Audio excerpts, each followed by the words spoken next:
Hello and welcome to Bread of Life, a daily devotional program which each week features a different area pastor. Our speaker for this week is Pastor Stephen Harvey of Bloomfield.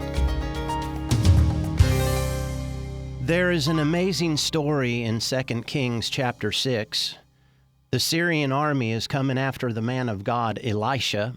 And the reason this is happening is because Elisha has been receiving downloads from heaven and feeding the information that he was getting from God, telling the king of Israel precisely what the Syrian army was going to do before they even did it. And because every battle plan of the enemy failed, they decided to come after Elisha to silence him.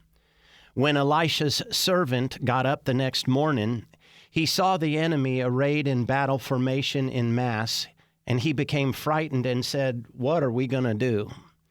I just wonder if anyone has ever asked themselves that question, what are we going to do now? And it looked horrible in the natural. Therefore, Elisha answers his servant and says, "You don't have to be afraid, because even though you can't see it with your physical eyes, if you could look at it spiritually, there are more with us than with them." In the natural, it looked like the man of God was surrounded and about to be taken out. But the truth and the fact of the matter was, God's horses and chariots of fire were surrounding Elisha, protecting him. And this kind of thing does not stop happening in the Old Testament only. This kind of thing still happens in our day. What is so astounding to me about this story is that Elisha was a powerful miracle-working prophet. Elisha had seen God do some of the most powerful things. This is the same Elisha that God doubled in his lifetime the powerful miracles of his predecessor Elijah from 7 to 14. This is the same Elisha who prayed over the widow's oil, and she kept pouring, and the oil kept coming out of nowhere.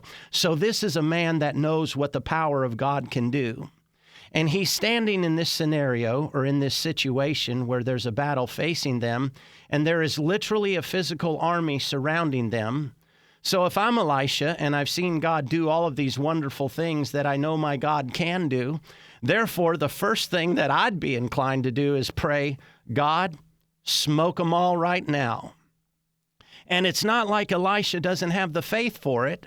He has seen God come through and do some great things before. But that is not how Elisha prays. Notice this. Elisha prays over his servant first and foremost before the battle takes place. And he said, "Lord, open his eyes so that he may see." And the point that I'm trying to get across is that maybe what is beating you is not really what you're facing, but rather maybe it's what you see when you face it. Throughout my years of pastoring, I have counseled with more than one person whose family has suffered because they could not see with spiritual eyes what God was getting ready to do. They were only looking at their problem with natural eyes. Therefore, their incorrect perspective became their reality.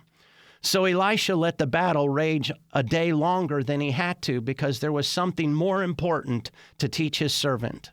I truly believe Elisha could have prayed something and won the battle in a second, but he said, "No, the problem is not what is important right now. The problem is actually the way my servant sees the problem." Please listen to Elisha's prayer. I pray that his eyes would be opened so that he would get a viewpoint that is not earthly, but rather an outlook and a vision that is from heaven, so that he can see victory not just in this battle, but in every battle that he ever walks into for the rest of his life.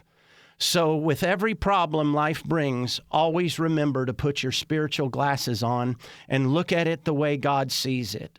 Proverbs 29:18 says in the Message translation, "If people can't see what God is doing, they stumble all over themselves, but when they attend to what He reveals, they are most blessed." I'm Stephen Harvey, Destiny Church, Bloomfield. You've been listening to Pastor Stephen Harvey of Bloomfield, and this has been Bread of Life, a program to encourage you from God's Word.